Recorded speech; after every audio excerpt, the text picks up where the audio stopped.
दोगे तो ये लड़ाई 101% जीतेगी, क्योंकि हर आदमी की जमीन इससे बंटा धार हो गया। ये आंदोलन आज इन लोगों ने, ये जांबाज सिपाहियों ने, क्रांतिकारियों ने जो आप लोगों के बीच में आकर खड़ा किया है, इस आंदोलन में आपकी जितनी भूमिका होगी उतना इन लोगों का मनोबल बढ़ेगा। अभ्यारण्य की रोक हमारे क्षेत्र में न लगी होती, हमारे क्षेत्र में भी शैक्षणिक संस्थाएं होती, उद्योग धंधे होते। आप लोगों ने भी कोरोना काल में देखा है क्या स्थिति बनी। हमारे क्षेत्र के भी युवा नौजवान रोजगार के लिए बाहर गए थे, वो पैदल आए, उनके पैरों में छाले पड़े, क्या स्थिति बनी आप सबने देखा है।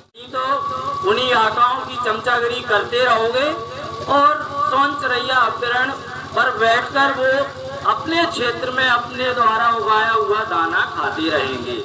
वार फिसलती है, मन का विश्वास रगों में साहस भरता है, चढ़कर गिरना गिरकर चढ़ना उससे ना करता है, कुछ किए बिना ही जय जयकार नहीं होती, कोशिश करने वालों की कभी हार नहीं होती।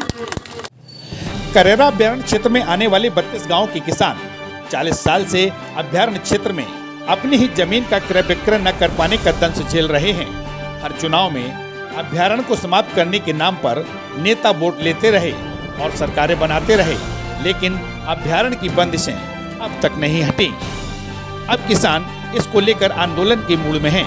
शुक्रवार को 32 गाँव के किसानों ने मंगला माता मंदिर पर किसान महापंचायत का आयोजन किया। इसमें नेताओं को दूर रखकर अपनी लड़ाई आंदोलन के रूप में लड़ने की रणनीति बनाई गई और इन किसानों की लड़ाई की नेतृत्व का जिम्मा लिया क्षेत्र की बेटी कृष्णा रावत ने।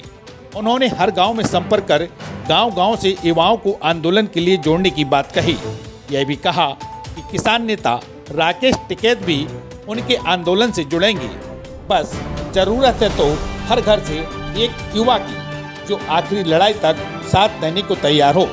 आने वाले समय में यह आंदोलन कैसे होगा, इसकी रणनीति भी इस किसान महापंचायत में तय की गई, जिसमें प्रधानमंत्री के नाम कलेक्टर को ज्ञापन देने, हाईवे पर अनिश्चितकालीन चक्का जाम करने की बात भी हुई। यहां पहुंचे किसान नेता सतीश फौजी, कृष्णा देवी रावत, महेंद्र पाठक, राजवीर गुर्जर, गौतम सिंह रावत, जसपाल सिंह ढिल्लन, वीर सिंह गुर्जर, अशोक रावत, केपी सिंह ने अपनी बात किसानों के समक्ष रखी।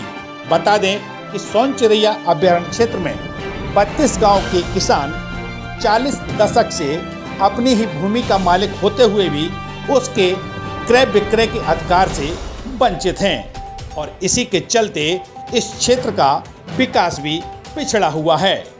हर बार चुनाव में नेता यहां आते हैं और सोनचरैया के नाम पर वोट लेकर चले जाते हैं, लेकिन सोनचरैया अभ्यारण्य समाप्त न होने से इस किसान की दशा और दिशा बिगड़ी हुई है। इसी को लेकर अब किसान महापंचायत आंदोलन के मूड में आई है। देखिए, इसको 40 साल हो गए लागू होते हुए और सबसे मेन चीज़ है कि कोई भी सरकार इसको हटाने में नाकामयाब रही है। इसको केवल वोट बैंक का मुद्दा बनाया गया है, इसलिए अब केवल किसान लड़ेंगे इस लड़ाई को। इसमें किसी पार्टी को हम इन्वॉल्व नहीं कर रहे हैं। ये नेताओं के भाषण बहुत सुन लिए, हर तरह से हमें आश्वासन झूठे मिले हैं और अब केवल ये किसान जो है अपनी लड़ाई लड़ेंगे और इसके लिए हम 28 तारीख को कलेक्टर साहब को ज्ञापन देंगे। ज्ञापन के बाद में हम 15 दिन का पीएम के नाम ज्ञापन देंगे, 15 दिन का अल्टीमेटम है हमारा। इसके बाद 16 को हम जो है स्थायी रूप से, जब तक ये सोनचरैया अभ्यारण्य खत्म नहीं किया जाता तब तक के लिए हाईवे जाम करेंगे। उसका एक सीधा सा तात्पर्य है कि जो मुद्दा बनाया जा रहा है, मुद्दा बना के रखना चाहते हैं यहाँ पे नेता, क्योंकि जो भी यहाँ पर एक ही मुद्दा है, सोनचरैया हटाओ, क्योंकि हर किसान ना तो ज़मीन खरीद सकता है ना बेच सकता है और मुद्दा नेताओं को चाहिए, क्योंकि वोट किस मुद्दे पर मांगेंगे, तो उनको एक ही मुद्दा है, वो जीवंत रहना चाहिए उनके लिए। उनका एक ही मुद्दा है, सोनचरैया हम हटवा देंगे, हमें वोट दो, हमारी सरकार बनवा दो, हमें वोट दो, हम हटवा देंगे। हटवाना नहीं है उनको, क्योंकि उनके लिए मुद्दा जीवंत चाहिए। इसके लिए प्रमुख रूप से शासन प्रशासन तो है ही है, लेकिन हम किसान भी अब तक हमने नई पहल की, या हम किसान भी इसके लिए दोषी इसलिए हैं कि किसान एकत्रित नहीं हुआ। क्योंकि किसान को एकत्रित करने वाला कोई नहीं मिला।